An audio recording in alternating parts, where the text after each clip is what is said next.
Prior to beginning the activity, please be sure to review the faculty information and disclosure statements, as well as the learning objectives. After listening to the activity, complete the post-test by clicking the Earn Credit link in the episode description. Downloadable slides and resources are also available. The following presentation is copyrighted by Medscape. No use, broadcast, or recording of this presentation or any part thereof is permitted without the written authorization of Medscape.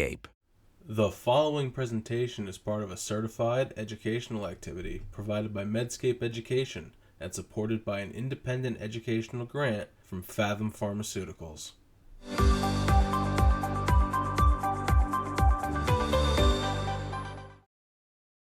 Good evening, everybody. My name is Philip Katz. I'll be moderating this program this evening. I want to thank you all for coming to what should be a very enjoyable and informative event. I'm going to introduce my co-faculty here in just a minute. We're going to talk about two patients this evening.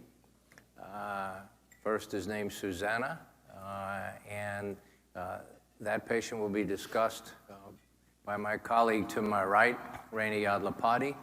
Raina does not need any introduction to this group, but she is professor of medicine at the University of California, San Diego, a thought leader in many, many areas related to esophageal disease, and she's going to kick us off this evening. Raina, welcome. Okay. So Susanna is a patient that I actually have seen in clinic, and she's a 37-year-old woman. And she came to our clinic a couple years ago with reflux. My fellow was presenting Susanna. There we go, there we see Susanna. Okay, perfect. So Susanna, my fellow saw Susanna in clinic and said, this is a woman with reflux. And anytime the fellow says that, I say, what does reflux mean, right? Because many people think of reflux differently. So Susanna came with heartburn that was quite troublesome. She was not experiencing any regurgitation, occasional chest pain, and not having any of those throat symptoms. So no sore throat, cough, globus. She had not had any weight loss, but in fact about 10 pounds weight gain. And then no alarm signs, so no bleeding in her stool, no anemia, no dysphagia or odynophagia. Now, her primary care physician had embarked on a cardiac evaluation to make sure that this was not her heart, which had been negative. And before she saw any healthcare providers, she intermittently tried over-the-counter antacids, and then once she saw her PCP, had cycled through a few different PPIs, including omeprazole, pantoprazole, lansoprazole, and had anywhere from no to maybe a partial improvement of her heartburn and some improvement of the chest pain. Now, some other important things in her history were that she had had some recent stressors. She'd been laid off from her job as an online marketing manager. She also reported that she exercises regularly, and that includes yoga and strength training. And in her family history, it stood out that her father had died of esophageal cancer at the age of 72. So we're going to talk through this algorithm. This comes from the AGA Clinical Practice Update. It was published a couple years ago, and really talking through if a patient presents with typical GERD symptoms. So we don't know if Susanna has GERD yet, but she's presenting with these symptoms that could be GERD. What do we start with? And first and foremost is diet and lifestyle optimization. So really taking the time to talk through some of these day-to-day interventions that patients can make to improve their reflux. And then trying a single-dose PPI therapy, and this could be from about 4 to 8 weeks. So in terms of lifestyle optimization, this is an adaptation from a handout that's in the AGA Practice Update. So the front side of it reviews risk factors. So what can cause GERD? And I think this is really helpful because even if your patient doesn't have pathologic GERD, we all experience gastroesophageal reflux episodes. And there are different risk factors. particularly if we're undergoing stress. We have increased abdominal pressure due to different reasons. We all can cause reflux to occur in ourselves. And then the back side of this handout has routine modifications to improve your esophageal health. And we won't go through each one of these, but I did want to highlight some of the key ones. So weight loss, right? Weight loss is unequivocally effective for gastroesophageal reflux. And this has to do with that gastroesophageal pressure gradient. Weight management has been shown, even modest reductions in weight across all weight groups. So normal BMI, elevated BMI, losing about 3.5 units of BMI can reduce GERD symptoms. And then remember, if your patient's someone who's experiencing symptoms at nighttime, modifying their nighttime habits, so sleeping on the left side, and in fact, there's a device that has been studied. Patients wear it on their body and it vibrates if the patient's not on their left side, reminding them to move back to the left side. Or using elevation, whether it's a wedge or putting bricks under the head of the bed. These have been shown in randomized controlled trials to improve symptoms at nighttime and improve acid exposure. And then diaphragmatic breathing, and I like this because this is something we can educate our patients about in clinic. When controlled to sham in a randomized trial, utilizing diaphragmatic breathing increased pressure of the lower esophageal sphincter compared to the sham therapy. And I like diaphragmatic breathing because it's also a great relaxation therapy. So those are just some lifestyle optimizations that we can all talk to our patients about in clinic, but then coming back to this algorithm, once we've trialed our patient on a single dose PPI like Susanna had, it's really important to bring that patient back to clinic or have a touch point with them to assess their response. Now, if the patient comes back with improvement of their symptoms, that's excellent. But our job is not done there because we still have an opportunity to get them onto a lower dose or wean them off their therapy if they don't need it. But in Susanna's case, she's had a partial response, so she's on the right side of this algorithm. And there's a couple different schools of thought here. So some would say this is a point when we should move to testing. There's also an opportunity to try to optimize her PPI, and we'll talk through the different ways that we can do that. So in terms of PPIs, remember, there's a family of PPIs, and there are many different pharmacotherapies within that family. They're not all constructed the same, so they do have varying levels of intragastric pH control. Rabeprazole, esomeprazole tend to provide the greatest control of intragastric pH, and dexlansoprazole is not on here, but it also provides greater intragastric pH control compared to your pantoprazole, lansoprazole, and omeprazole. There's also varying metabolism levels through the cytochrome P2C19. So for instance, pantoprazole or rabeprazole is less metabolized through CYP2C19. So if you're thinking about optimizing your patient's PPI therapy, if they haven't been responding adequately to that single dose, some things to consider is make sure they're taking it before meals. Oftentimes, my patients will come to clinic and say they're taking their PPI every day at bedtime. And then by just switching that to before dinner or before breakfast, that can make a tremendous difference. And then we certainly don't recommend switching multiple PPIs from one line of therapy to another. But if you are going to switch, try to switch to perhaps one that has greater intragastric pH control. So I'll tend to switch to the rabeprazole, esomeprazole, or dexlansoprazole if my patient can get access to it. Now, if your patient's not responding adequately to the PPI, you've optimized it, this is when we need to think about objective testing. First, just to make sure that they truly do have GERD and we're chasing the right diagnosis, and then to rule out any other pathology. Now, it's important to do that endoscopy off of acid suppression, so having the patient stop their PPI for at least 7 days. And recent guidance recommends that to maximize the diagnostic yield, the PPI should be stopped at least 2 to 4 weeks ahead of time. So this way we can identify if a patient has erosive esophagitis, eosinophilic esophagitis, and so forth. Now, if you do the endoscopy and there is no erosive reflux disease, this is where we move on to reflux monitoring to really understand, does the patient even have GERD to begin with? Okay, so before we move on, we're going to start with our first polling question. So if everybody has access to their devices, and the question here is, which of the following endoscopic findings requires ambulatory reflux monitoring to confirm a diagnosis of objective GERD? Is it 1, long segment Barrett's esophagus, 2, Los Angeles grade B esophagitis, 3, peptic stricture, or 4, normal mucosa? All right, this is good. So we have a good mix here. So the correct answer is normal mucosa, and 51% answered that. So long segment Barrett's esophagus, Los Angeles grade B, C, or D esophagitis, and peptic stricture all meet criteria for endoscopic evidence of gastroesophageal reflux disease. So in those cases, you don't need to move to ambulatory reflux monitoring because you've already confirmed your diagnosis.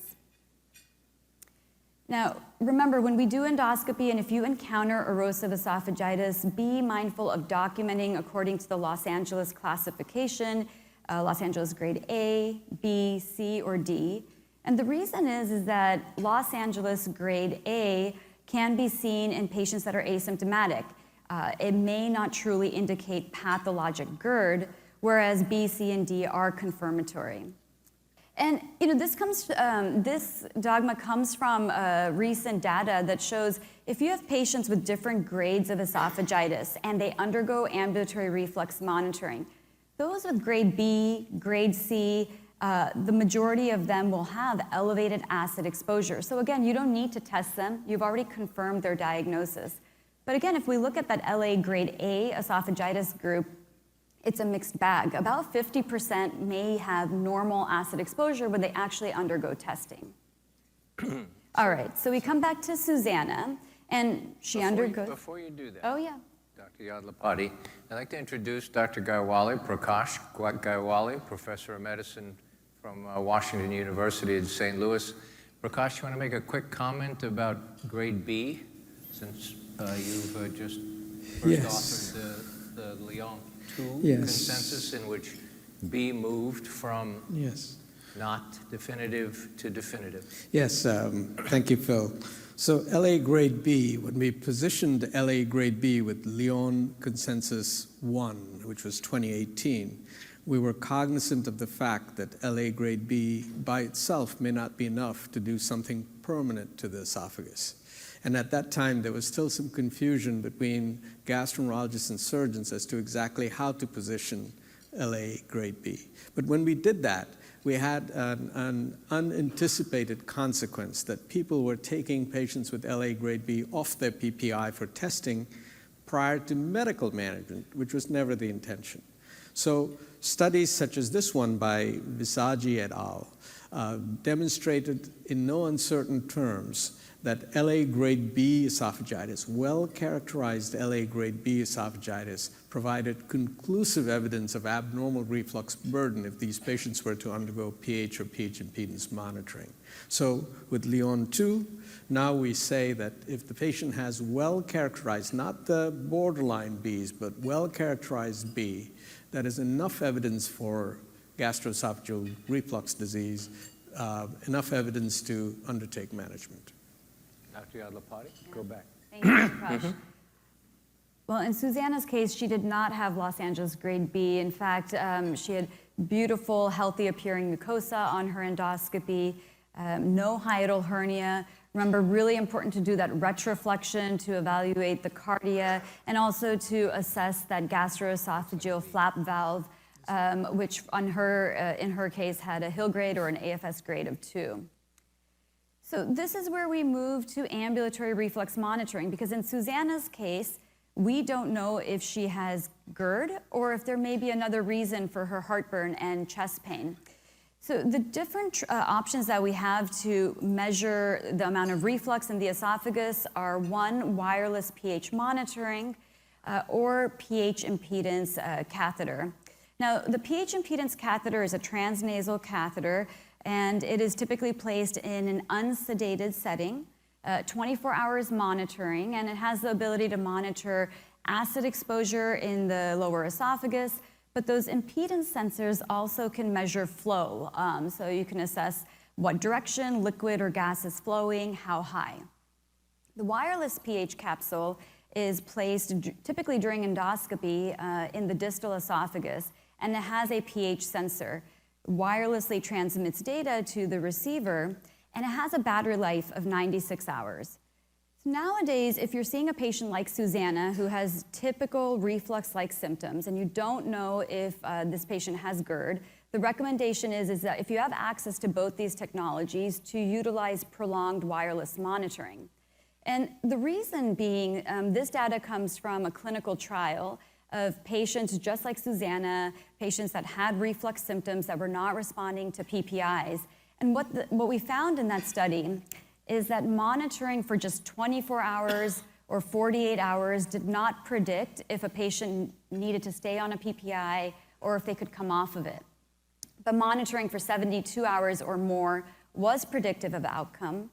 And very importantly, the more days that you have that are either positive for elevated acid exposure or normal for acid exposure, that can predict a patient's ability to get off their PPI. So here is Susanna's 96-hour wireless pH monitoring, and you can see that there's this blue horizontal line on the tracing, and we see a lot of red below, a lot of pH drops. So the total analysis time was 91 hours, and off of acid suppression, her acid exposure time was 8.2%. It was elevated both when she was upright or when she was in a supine position, but certainly more so in the upright. And then with reflux monitoring, patients will indicate when they're experiencing symptoms, so we can assess, are those symptoms in relation to a reflux episode? And in her case, there was not a correlation or didn't meet criteria for association. And then you can see her daily acid exposures here as well. So that brings us to our next polling question. With all of this data in mind, what is Susanna's diagnosis? Does she have 1, erosive esophagitis, 2, NERD or non-erosive reflux disease, 3, no GERD, or 4, Barrett's esophagus? All right, so the majority got this answer correct. So Susanna has non-erosive reflux disease. Now, we talked about her endoscopy, and again, her endoscopy had showed very healthy mucosa, no erosive esophagitis. Her ambulatory reflux monitoring, and we'll go through this a little bit more, did meet criteria for reflux disease, so that's why it's not that she doesn't have GERD. And then again, there was no Barrett's on her endoscopy. So this again comes from that AGA clinical practice update, and on the left side is the findings on endoscopy.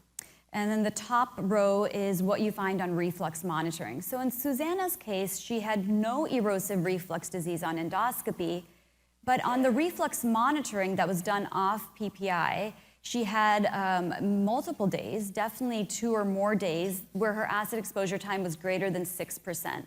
And that threshold of greater than 6% is what indicates an abnormal level of acid in the esophagus.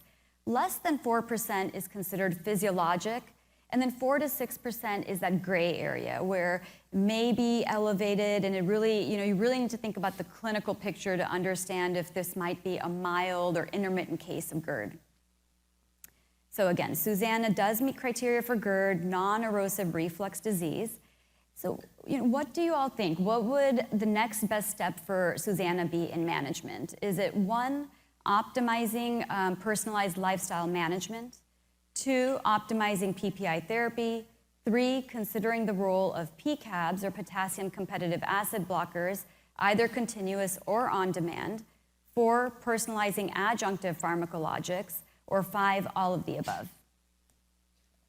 This is a trick question because the answer is all of the above, so nobody is wrong here. None of the answers are wrong. But we'll talk through, we've already talked about optimizing lifestyle management, and we've gone over some of the key aspects here. Optimizing PPI therapy is an option, and we've talked about how to optimize. We'll talk a bit about the potassium-competitive acid blockers, and then Prakash will do a deeper dive into the adjunctive pharmacologics. But really, any of these would be good options for Susanna. So I want to introduce the potassium-competitive acid blockers. These are the new acid suppressive options, and while they work on proton pumps, they are distinct from proton pump inhibitors Here are some of their pharmacologic features which really distinguish them from PPIs. And keep in mind that they don't need to be dosed around meals, whereas most of the PPIs do need to be taken before meals. And also, the PCABs are not primarily metabolized through the cytochrome P2C19, which we talked about earlier. Now, the mechanism of action, while they both work on the proton pumps, the PPIs are prodrugs, and they require an acidic environment to work on active proton pumps, where they will bind irreversibly to the proton pumps. On the other hand, the PCABs are active drugs when they're taken, and so they don't need to necessarily be stored in the cytoplasm. They can work both on active or inactive proton pumps. Now, the current state in the United States is that there are a few PCABs that have been investigated. Vonoprazan is FDA approved for a few different indications. This includes H. pylori infection when it's part of a dual or triple therapy. Was approved for erosive GERD almost a year ago now, November 2023, and then more recently was approved for the relief of heartburn for non-erosive reflux disease. In terms of the dosing, for healing of erosive esophagitis, that's 20 milligrams once daily for 8 weeks. For a patient where you're maintaining their healing of erosive esophagitis, that's 10 milligrams once daily for up to 6 months. And then for non-erosive reflux disease, it's 10 milligrams as well. Tegoprazan is currently in a phase 3 study, both for erosive esophagitis and non-erosive reflux disease. And then fixuprazan is phase 3 in erosive esophagitis as well. So very exciting time in the field of GERD. Some important studies to be aware of. Vonoprazan was studied in a phase 3 study in patients with heartburn that have no evidence of erosive reflux disease on endoscopy. So these were adult patients that were randomized to 3 arms, either placebo or vonoprazan 10 or 20. And they were studied for 4 weeks during the placebo-controlled period and then moved on to an extension period, so 20-week period. The placebo group here was re-randomized to either vonoprazan 10 or 20. So overall, there were almost 800 adults. These were, again, patients that had had heartburn for at least 4 days per week. And the primary endpoint here was having 24-hour heartburn-free days. So in terms of that primary endpoint, the gray is placebo, and then the purple is, light purple is vonoprazan 10, and the darker purple is vonoprazan 20. And you can see that across all of the endpoints, vonoprazan, both the doses, performs significantly better than the placebo group. And specifically, it was also noted that the heartburn symptoms were improved as early as the first day of treatment. So this is a really nice figure where we're looking at study day on the x-axis, and that hashed vertical line represents when the study drug was taken. And you see really a very quick differentiation between that gray line, which is placebo, and then the mustard and green, which are the 2 doses of vonoprazan. So really, around day 1, day 2, we're starting to see that improvement in 24-hour heartburn-free days. These were the adverse events in that study between placebo, vonoprazan 10, vonoprazan 20. Really no significant differences between the different AEs. And I specifically want to point out that the elevation in ALT was observed in very few patients across the group. And this was a concern, decades ago when this class of medication was first being investigated, but we're not seeing this now with the newer generation. This is another interesting study. So this is a phase 2 study, again, looking at vonoprazan. This time, patients that have symptomatic heartburn, no erosive disease on endoscopy, and these are patients that actually responded to acid suppression. So then they were enrolled in the study. They were either assigned to placebo or 3 different doses of vonoprazan, 10, 20, and 40. And they were instructed to take their study drug if they experienced heartburn symptoms. So it was on an on-demand or PRN basis. And what we found in the study is that the heartburn episodes that were completely relieved and had sustained relief, so within 3 hours, were significantly higher for all 3 of these purple vonoprazan doses, 10, 20, and 40, compared to placebo. So this study is suggesting that vonoprazan can be taken on demand for sustained heartburn relief. And then one more study, so this is tegoprazan, another PCAB, and this was a phase 3 trial in Korea. So again, they took patients with symptoms of reflux, no erosive reflux disease on endoscopy. Now in this experience, what they found is that the placebo group compared to the tegoprazan groups, you can see there was a difference in the actual number of patients or proportion of patients that experienced heartburn relief. But when they looked at the entire group, this difference was not significant. When they did a subgroup analysis, so specifically looking at the most severe patients, the ones that had moderate to severe symptoms, the tegoprazan group did have greater heartburn-free days compared to placebo. And again, I won't go through all of the details here, but in terms of the safety, it was very similar between the three groups.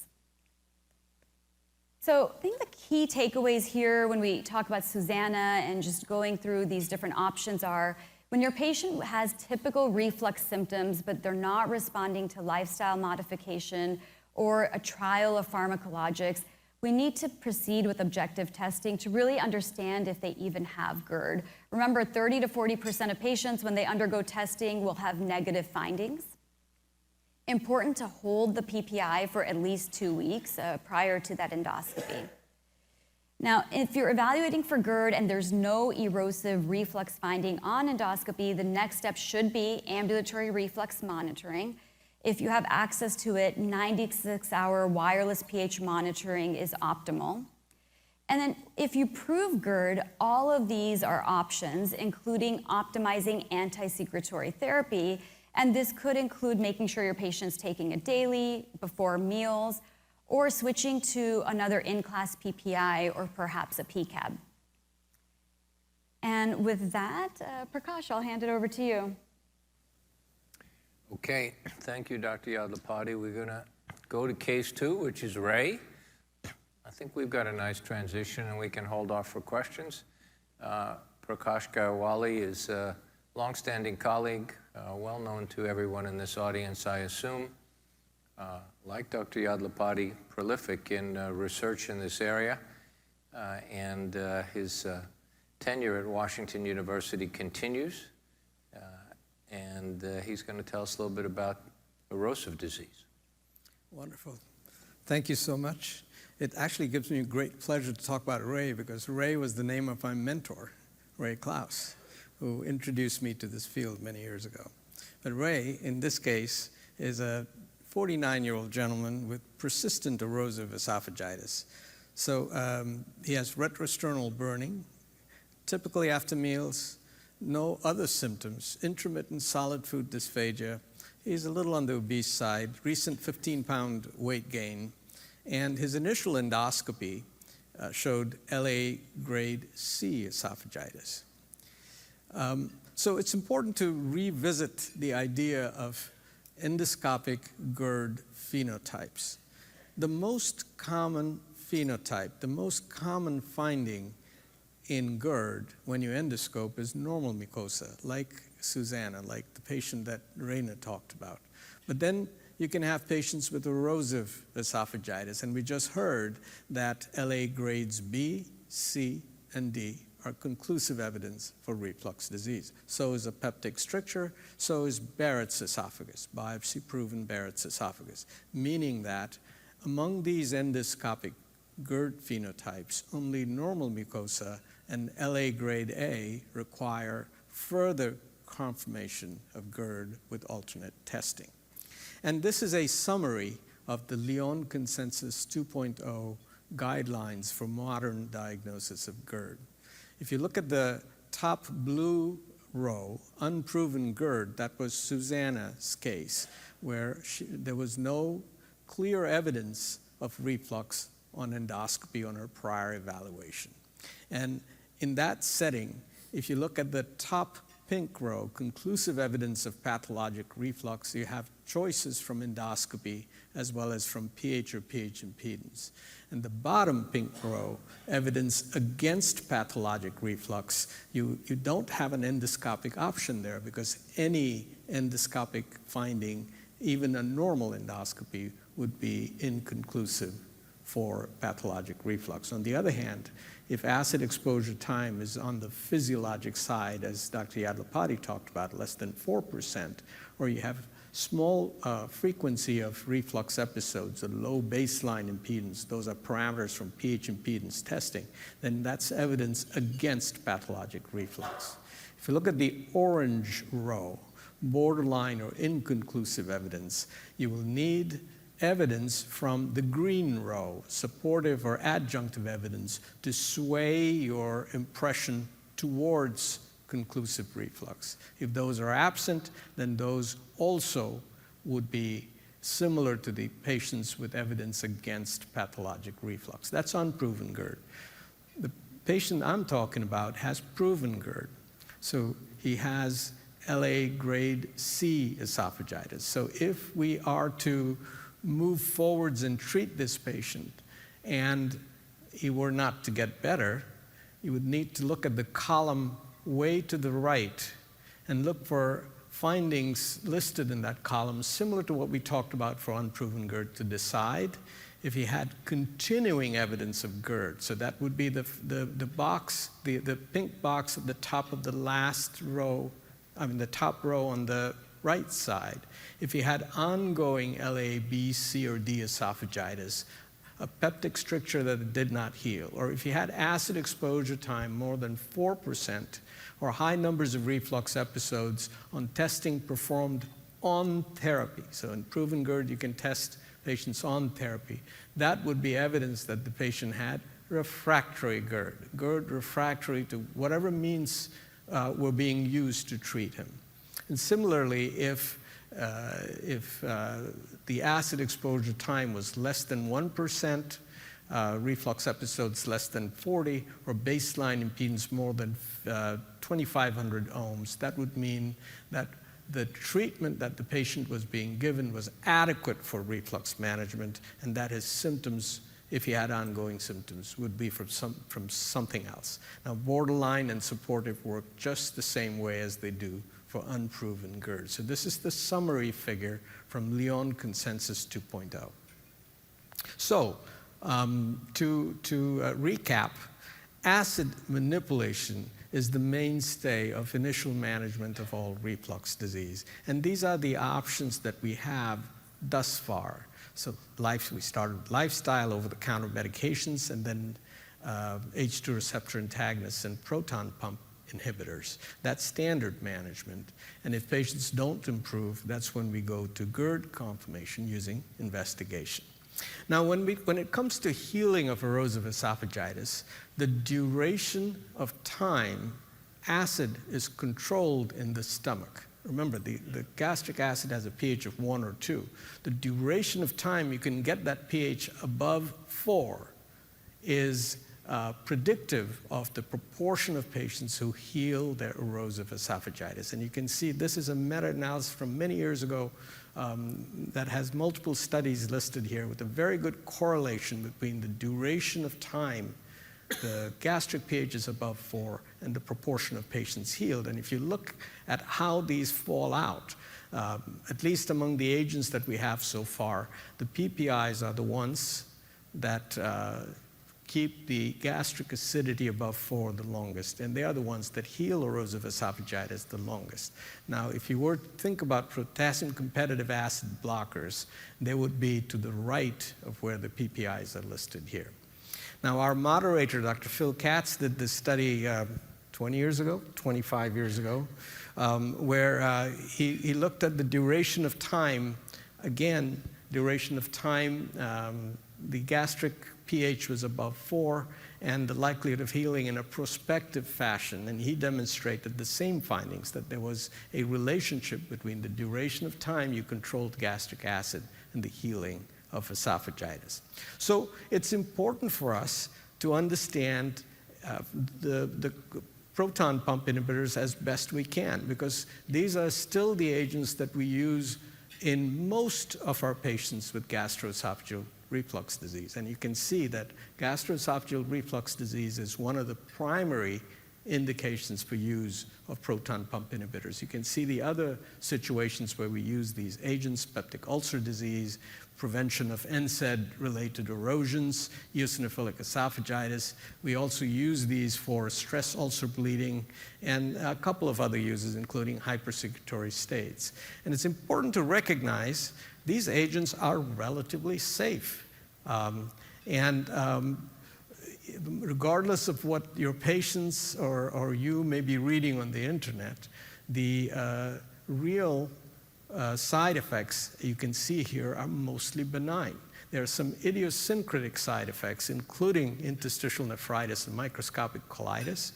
Magnesium homeostasis may be compromised, but the remainder of these are not situations where you would consider the risk of the agent is higher than any benefit it might provide, provided the patient has one of the conditions listed in the column on the left-hand side. So let's go to a polling question here. Which of the following is true regarding PPIs? Are they maximally effective with the first dose? Do they prevent nocturnal acid breakthrough? Are they most effective when taken before a meal? Do they bind both active and inactive proton pumps? Or are all PPIs equivalent in potency? Looks like most people got it right. PPIs are not maximally effective with the first dose. It may take up to 7 days for steady state. They're not very good at preventing nocturnal acid breakthrough. That's one of the areas of incomplete penetrance of a PPI. PPIs for efficacy have to be taken before a meal. They bind just active proton pumps. It's the PCABs that bind both active and inactive proton pumps. And we just heard that all PPIs are not equivalent in potency. So when we have a patient with healing that is incomplete, erosive esophagitis healing that's incomplete, or a known proven GERD patient who's not getting better, it's up to us to optimize PPI use as best we can. So PPIs are dosed 30 to 60 minutes before meals. There is a role for increasing dosing to twice a day, but it's important to remember that that second dose cannot be at bedtime. It should be taken before the evening meal. There is a role for switching to a more potent PPI, as we just heard. And this is the order of potency of PPIs, partly dependent on the metabolism status, whether the patient is a rapid or a slow metabolizer of proton pump inhibitors. And some of these agents, especially rabeprazole, can allow you to get around that mechanism just a little bit. And there is the option of considering potassium-competitive acid blockers. So Ray, the patient I talked about, had initially used famotidine with no benefit. And he had trialed pantoprazole for 8 weeks with partial improvement. And his symptoms had worsened in the past 6 months. So he underwent a switch in his PPI to rabeprazole. And 8 weeks later, he underwent another endoscopy, and he continued to have LA grade C esophagitis with a 2-centimeter hiatus hernia. So this is a case of refractory esophagitis, refractory to optimally used PPI, including a switch to a more potent agent. So what can we do in this setting? So some of the adjuncts we have available, one of them is a H2 receptor antagonist at bedtime.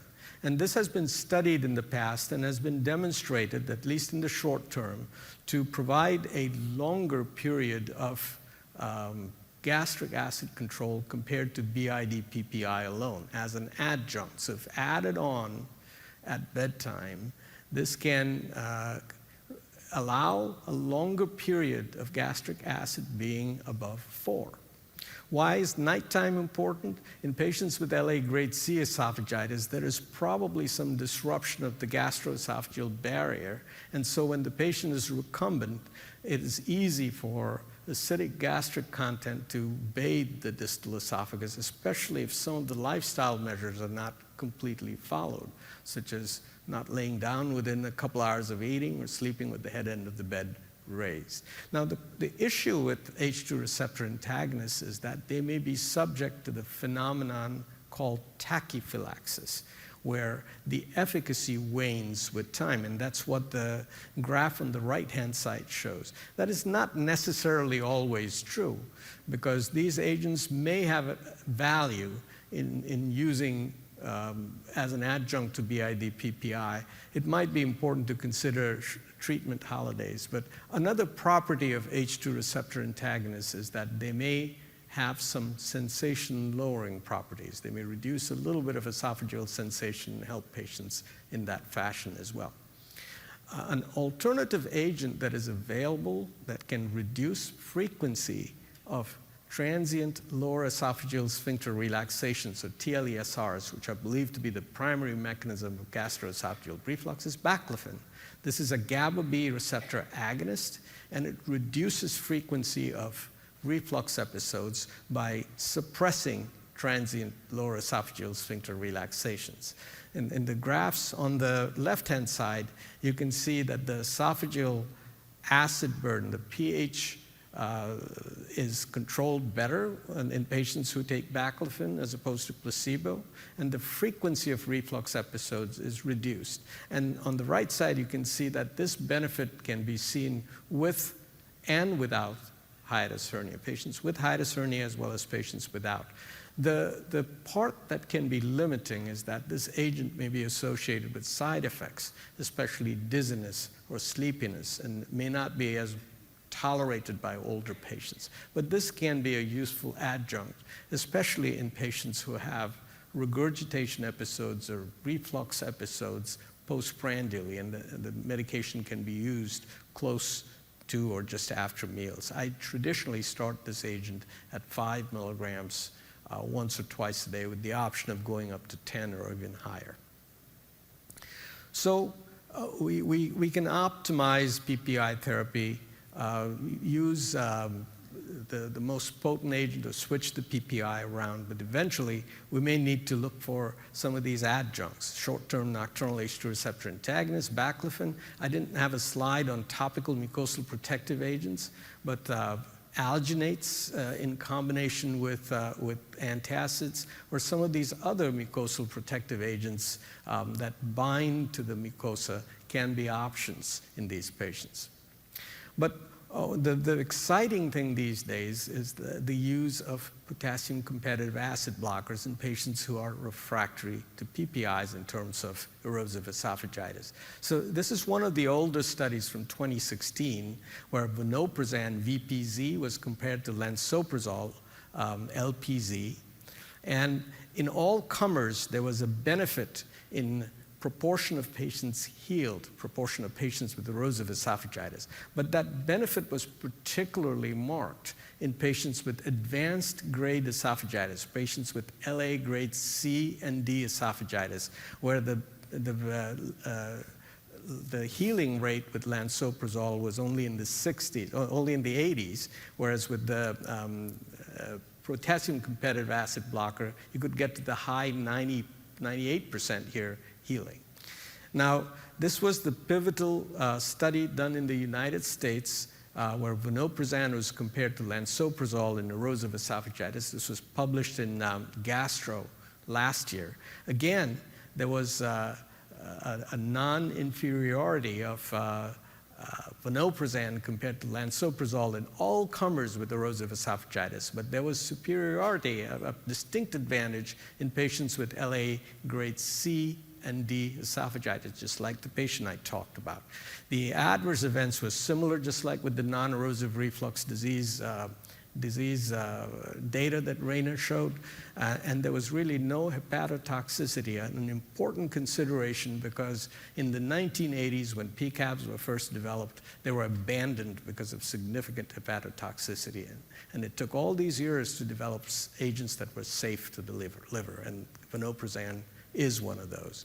You do see serum gastrin go up, but that's a transient rise. Now, there are other potassium-competitive acid blockers that have also been studied in a similar fashion. Tegoprazan in South Korea, not yet available in the United States, but tegoprazan in South Korea, here compared to esomeprazole, again, non-inferior to esomeprazole in healing of esophagitis in all comers, but it was superior. I don't have the data here, but it was superior in LA grades B, C, and D in this same study. Again, not much by way of adverse events in comparison to esomeprazole. And finally, fexuprazan, also compared to esomeprazole in South Korea, had similar benefits.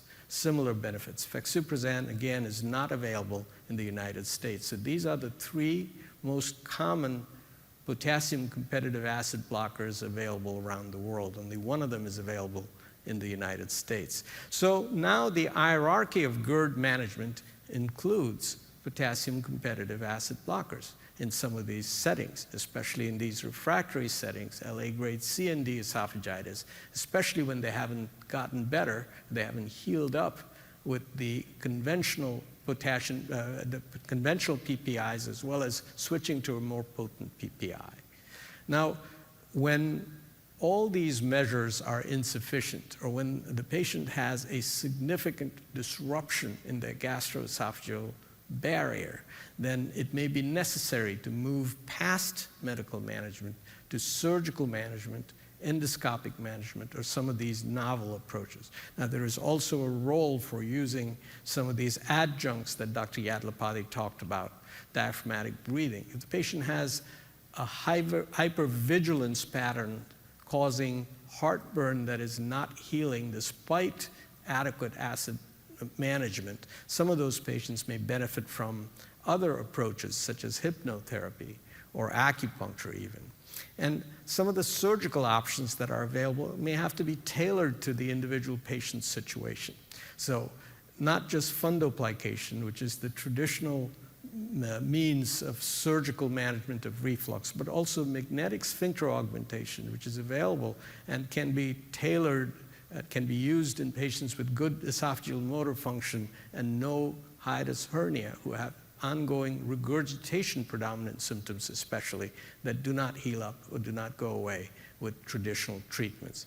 And in the obese patient, a Roux-en-Y gastric bypass may function better than some of the other surgical options. There's also transesophageal incisionless fundoplication, or TIF, that can be done in patients without a big hiatus hernia, and radiofrequency application, which probably is an option when none of the other more traditional treatment options are possible. The patient may not be a good surgical candidate and may be worth at least thinking about that. So our patient, Ray, was transitioned to vonoprazan 20 milligrams once a day, and in 8 weeks, his esophagitis was gone. You can see the image after omeprazole and the image after 8 weeks of vonoprazan.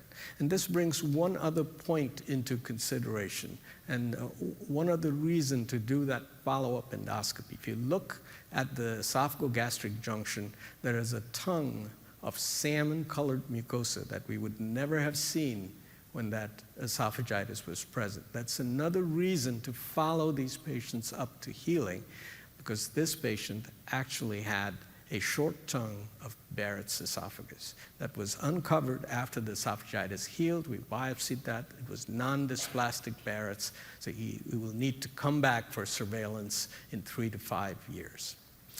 So PCABs, potassium-competitive acid blockers, are an option for refractory GERD. So GERD patients with severe or advanced grade reflux esophagitis, especially those who do not heal on optimized double dose PPI therapy. Patients who are not good candidates for other invasive options, who are not getting better with your standard therapy. Patients with significant esophageal or gastric motility issues. These continue to be a problem. Patients with scleroderma who have poor esophageal motility, and PPIs may not be enough to completely heal their esophagitis or get rid of their symptoms. Patients with delayed gastric emptying who have a higher burden of gastric acid that is available to be refluxed into the esophagus. And then patients with documented abnormal acid exposure on double-dose PPI therapy. That's another category of refractory GERD. If you do pH impedance testing on therapy in patients with proven GERD who continue to be symptomatic, and you demonstrate that you haven't adequately controlled their esophageal acid exposure, those may also be options for use of potassium-competitive acid blockers. So key takeaways from this second case: systematic evaluation of patients with persisting reflux symptoms can provide information that can help plan the next steps of management. And we have to get familiar with PPIs because most of our patients will be on PPIs. We have to use them in optimal fashion and dosing, and consider switching to a more potent agent when necessary. There is value to using adjunctive agents like H2 receptor antagonists and baclofen and mucosal protective agents. Now, PCABs are the exciting new agents that are available currently. And we have one for the moment, but it's possible that within the next 2 or 3 years there'll be a second one, maybe a third one. They are non-inferior to PPIs in healing of any grade of esophagitis, and they're superior to PPIs in healing of advanced grade esophagitis, LA grades C and D. Thank you.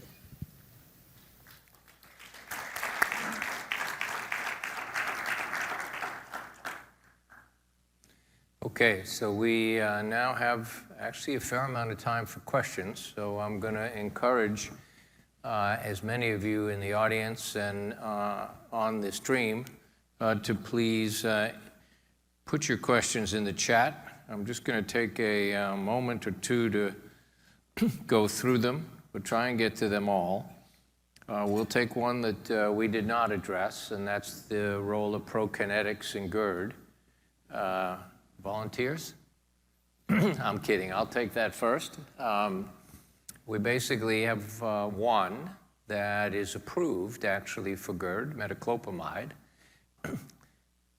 Don't use it, except in very, very, very rare conditions, like proven gastroparesis. Frankly, I still prefer to stay away from it, simply because of the effort to make patients comfortable with the side effect profile. Prucalopride, which is off-label for GERD and is off-label even for gastroparesis, does have some preliminary data in esophageal emptying, and probably is an intellectually logical adjunctive prokinetic without much data. I have to say relatively strongly that I rarely see an indication in my practice to use prokinetics, but nevertheless, they're there, and judiciously, they may have a small role. Dr. Yadapati, you want to make a quick comment on that? I completely agree. I think this is an area where we need more therapies, but yes, if my patient has another indication for prucalopride and they have GERD, then we hope that they'll derive improvement with their reflux. I'm very hesitant to use metoclopramide given its side effects, and agree with all the reasons that you mentioned. And I would say that the reason to use a prokinetic is to empty the stomach. So you're indirectly helping GERD. You're not making the esophagus clear the refluxate better, because those data suggest that there is minimal increase in esophageal emptying. Most of the benefit is from stomach emptying. So if somebody's delayed down below in the stomach, that would be the person where a prokinetic might provide some gain. So Dr. Gaiwali, are you repeating endoscopy in grade B? I actually make that decision on a patient-to-patient basis. If it's a white male, yes, I will repeat endoscopy. Obviously, if they're not getting better, I will. If the LA grade B was a soft call, then I may not repeat endoscopy if the patient's doing well. If the patient's not getting better, then the first step in evaluating somebody with erosive esophagitis who says they're not better is an endoscopy. So 8 weeks, 12 weeks, I'll bring them back. Dr. Yadlapati, do you agree with that? Yeah, I would say for most of my Los Angeles Bs, I do not repeat unless their symptoms don't improve. I think Prakash, so it sounds like if your patients might have some risk factors for Barrett's, Yes. that would be the reason because you weren't able to get a complete endoscopic evaluation. I think that makes a lot of sense. Yeah, remember B could have 3 erosions, or B could have 1. It's based on length and not crossing folds or what amounts to folds in the esophagus. So I think you have to individualize that, and I certainly agree with my colleagues. B should not be controversial, but I don't think there's any reason to avoid repeating the endoscopy once to make absolutely certain. There's an interesting question that I'm not sure I really know how to answer, is whether there are other etiologies for A outside of GERD. Etiologies for LA grade, LA grade A. grade A. They, So beyond assuming it's a normal variant, they are could there be. other pathologies? They could be, because you could, if somebody has a tiny Mallory Weiss, for instance, that could look like LA grade A. If somebody had a little pill hold up there, that could look like A. But most of the time, it's inter-observer variation, isn't it? Because what some people call A may be normal or may be B. So it's difficult to overcome that inter-observer variation in calling these very low, very few tiny erosions. Either of you care to comment on your plans to use a PCAB beyond label? Basically beyond six months or beyond 4 weeks as it is labeled for non-erosive disease. And I can always go first, I don't mind. I don't think there needs to be a limit in length of treatment for any drug as long as you're careful and judicious and we are cognizant of any developing literature on adverse events. Yeah. Sorry, I was going to say, I agree. We have patients that have benefited tremendously from being on a PCAB when they had erosive esophagitis that wasn't responding, and now we're getting to that 6-month period of them being uncertain if they'll be able to have access to continuing it, and there's no reason in my mind that they shouldn't continue it when they were especially refractory to their PPIs. So I agree. In my mind, there's not a set time point where they need to transition off the PCAB if it's working for them. See, I think you need to engage the patient in that decision.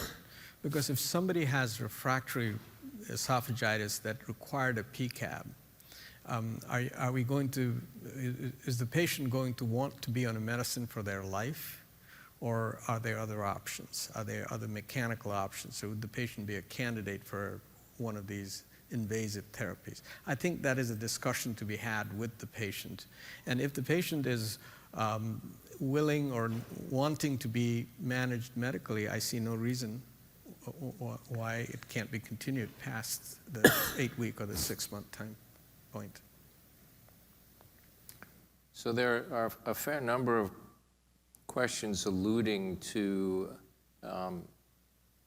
pretty much what you mentioned in your talk directly related to adjunctive therapies and that you alluded to as well, Dr. Yadlapati. So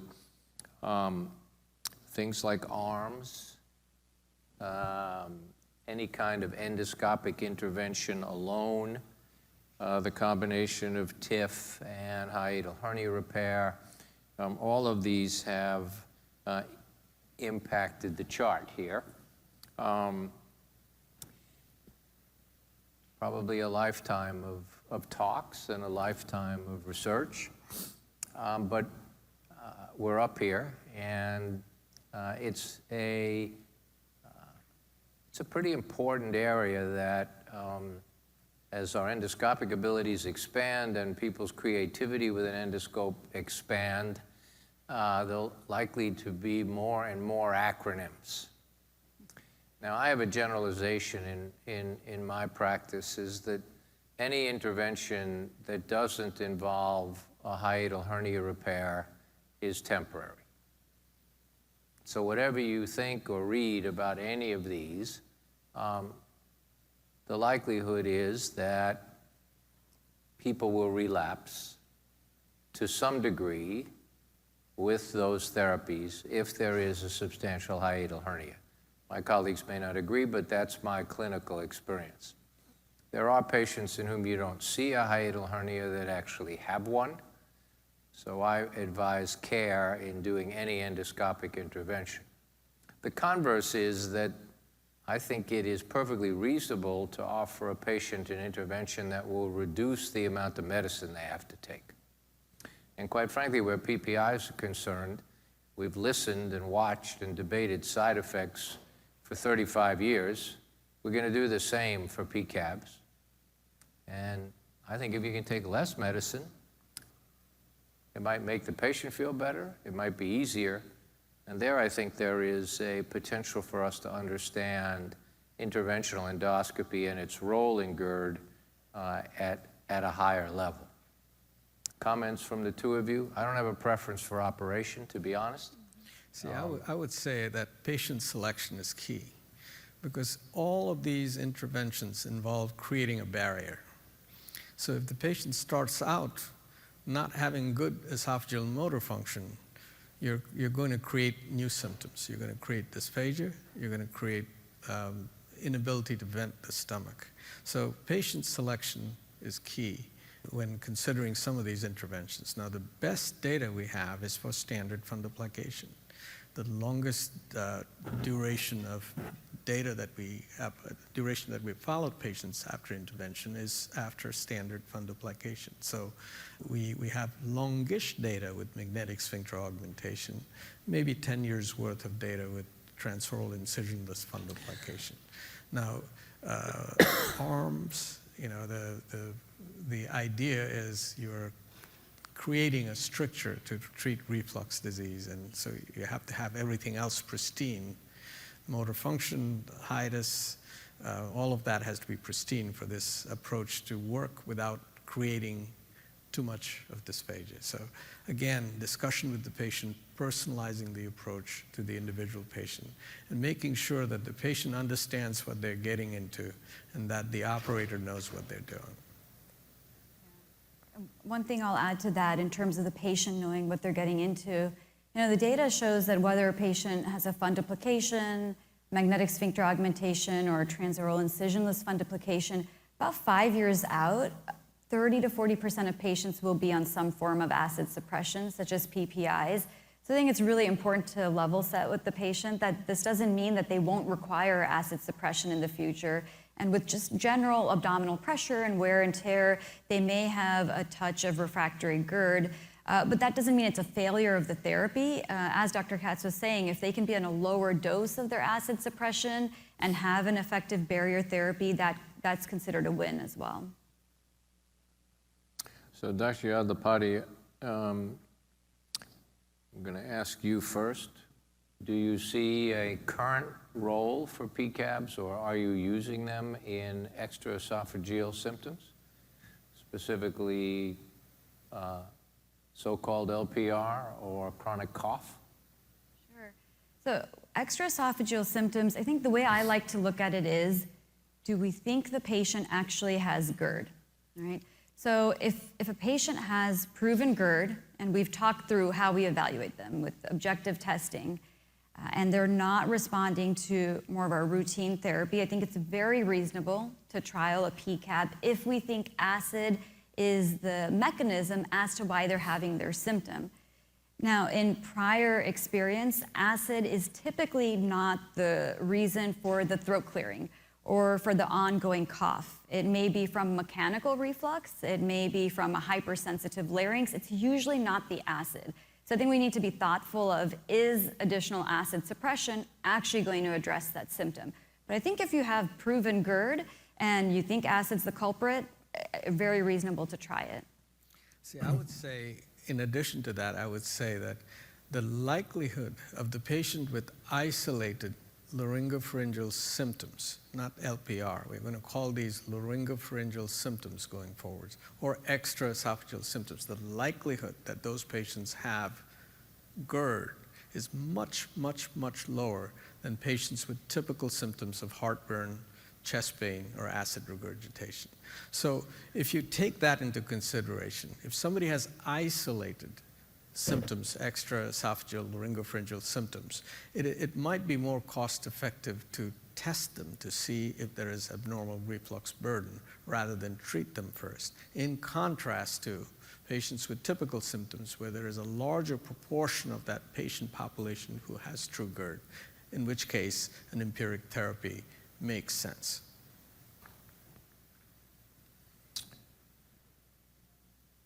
So there are many questions that I think came in before we started, but we have a little time, so I'm going to run through them all and reinforce answers that I believe we gave. And if there's any reason why I either missed what one of you said, then please chime in. So Dr. Gaiwali talked about baclofen in the treatment of GERD. Didn't give a time duration. I don't really try it for more than 2 or 3 weeks or a month if they'll even tolerate it to see if they're improving. But there are a few studies that go out very far. You have any quick comments on when you give up? So that's about right, 3 to 4 weeks. Don't get better, toss. So we talked a little bit about when an endoscopy is recommended. We didn't talk about warning symptoms like dysphagia or bleeding or weight loss. In the typical patient, like was discussed here, I think, or at least I hope we made it clear that after an empiric trial is unsuccessful, if you still want to switch once, we probably wouldn't fight you. But an early diagnosis with an endoscopy and a wireless pH study, certainly in the United States where it's readily accessed and can be paid for, is ideal. And it helps with all of the other questions that are on this list, like how worried are we about elevated gastrin levels in patients on PCABs? It'd be nice to worry about them at least in people with proven GERD and not in people who don't have a diagnosis. The reality is that we don't know. And people have been worried about gastrin for longer than I've been alive, and I am the person with the highest number on the table here. So far, it's actually been very hard to prove that secondary increase in gastrin has ever caused harm. Nevertheless, only time will tell. For PCABs right now, they've been available in Japan since 2015. No signal yet. And a study just published in CGH, which is a 5-year randomized control study comparing vonoprazan to lansoprazole, looking at histologic changes, showed some that were more frequent, including elevation of gastrin.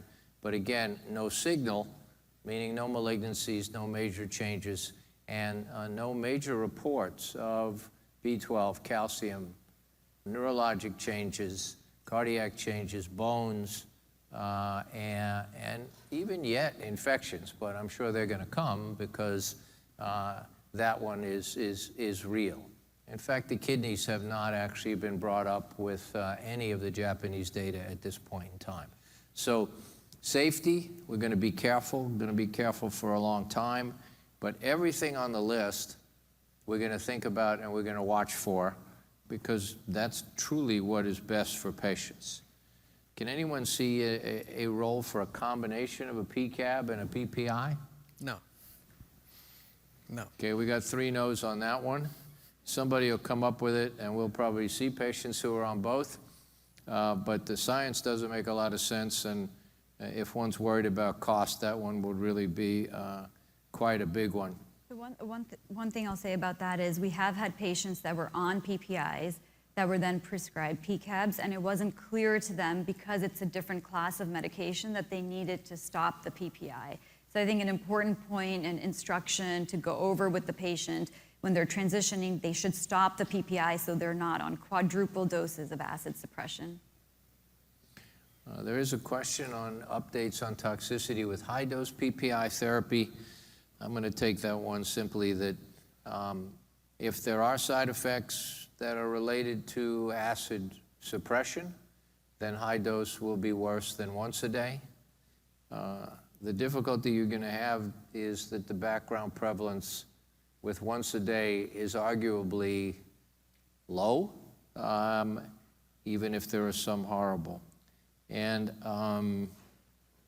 PPI and dementia, 1 in favor, 5 or 6 against. So I think that the balance today would say that whether you call it Alzheimer's or other forms of dementia, that the data don't support the original German study, but like anything, I don't ever say never in my practice. And I do remind people that the alternative is an operation.